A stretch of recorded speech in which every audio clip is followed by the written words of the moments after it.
జై శ్రీరామ్ అండి. ఎలా ఉన్నారు? ఈరోజు టాపిక్ ఏంటి అంటే మనందరం తిరుపతి దేవస్థానం ప్రాముఖ్యత, ఆ స్వామివారికి ఉండే మహిమలు, ఇలాంటివన్నీ మనం చాలా పవిత్రంగా చూస్తాం. యూట్యూబర్స్ అనేసరికి ఎక్కడైనా ఫ్రాంక్ వీడియోలు చేయొచ్చు, సెలబ్రిటీలు అంటే ఎక్కడి నుంచైనా రీల్స్ చేసుకోవచ్చు అనే ఒక చండాలపు లక్షణాలు ఎక్కువైపోయినాయి. ఆ మధ్యన తిరుపతి దేవస్థానంలో కూడా క్యూ లైన్లో అందరూ నుంచుంటే తమిళనాడుకి చెందిన ఒక యూట్యూబర్ వచ్చి అక్కడ ఫేక్ వీడియో చేశాడు. ఇప్పుడు కూడా బిగ్ బాస్ దాంట్లో ఉన్న ప్రియాంక అనే ఆవిడ అంతకుముందు ఒక 5 ఏళ్ల పాపని పులి వచ్చి ఎలా తీసుకెళ్ళిపోయిందో, ఆ పులి వస్తున్న సౌండ్, అలా ఎలా నడుస్తుందో ఎలాగో అన్ని మ్యూజిక్ రకంగా పెట్టి ఆ పులి వచ్చినప్పుడు వీళ్ళు అరుస్తూ పారిపోతున్నట్టుగా కూడా ఆవిడ ఆ రీల్ చేసింది మెట్టెక్కేదారులు తన లవర్తో సహా. అంటే ఇక్కడ బిగ్ బాస్ హౌస్కు సంబంధించిన ఆవిడకు సంబంధించిన మనుషులు అక్కడికి వచ్చి తిరుపతి దేవస్థానం దగ్గరే చేయాలని వీళ్ళందరికీ ఎందుకు అనిపిస్తుంది? ఒక నయనతార గారు కావచ్చు, ఆవిడ పెళ్లి షూట్ అయిండే టెంపుల్కి విరుద్ధంగా ఎలా చేస్తారు? అదే తమిళనాడుకి వెళ్ళి మన ఇష్టారాజ్యంగా అక్కడున్న రూల్స్ ఫాలో అవ్వకుండా మనం చేస్తే ఏం చేసేవాళ్ళు? టెంపుల్స్ అనేసరికి కొన్ని నియమాలు ఉంటాయి, కొన్ని పద్ధతులు ఉంటాయి, కొన్ని ఆచారాలు ఉంటాయి.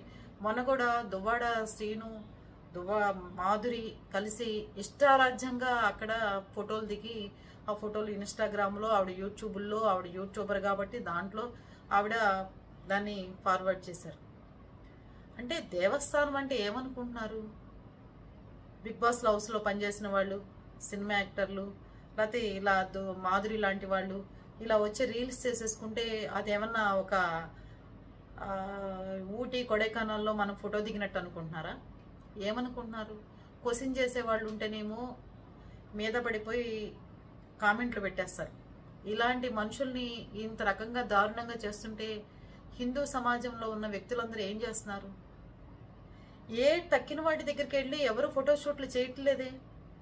ఒక్క తిరుమల దేవస్థానం అనగానే ప్రతి ఒక్కడు వచ్చి దాని మీద పడిపోతారు.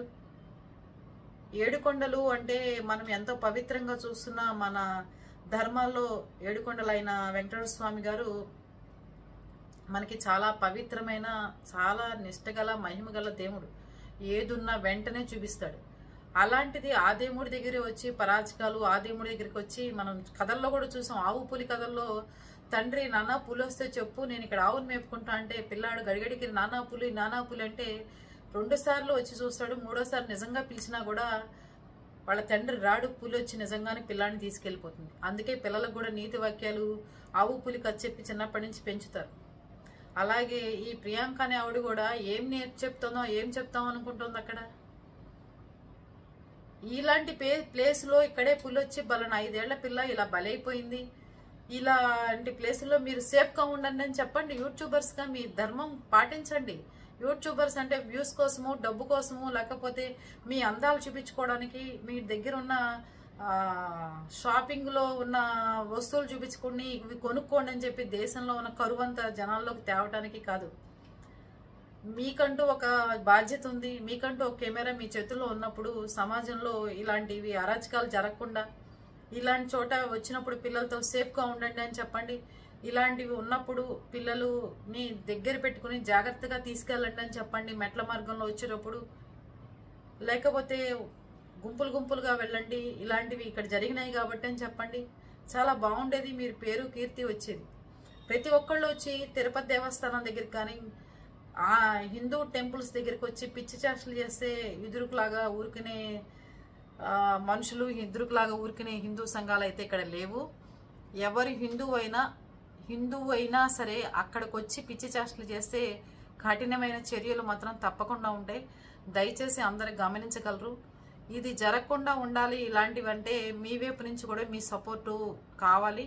అందుకే మీ వంతుగా మీరు ఏం చేస్తారో కామెంట్ రూపంలో మీరు కూడా తెలియపరచండి. ఓకేనా? బాయ్ అండి.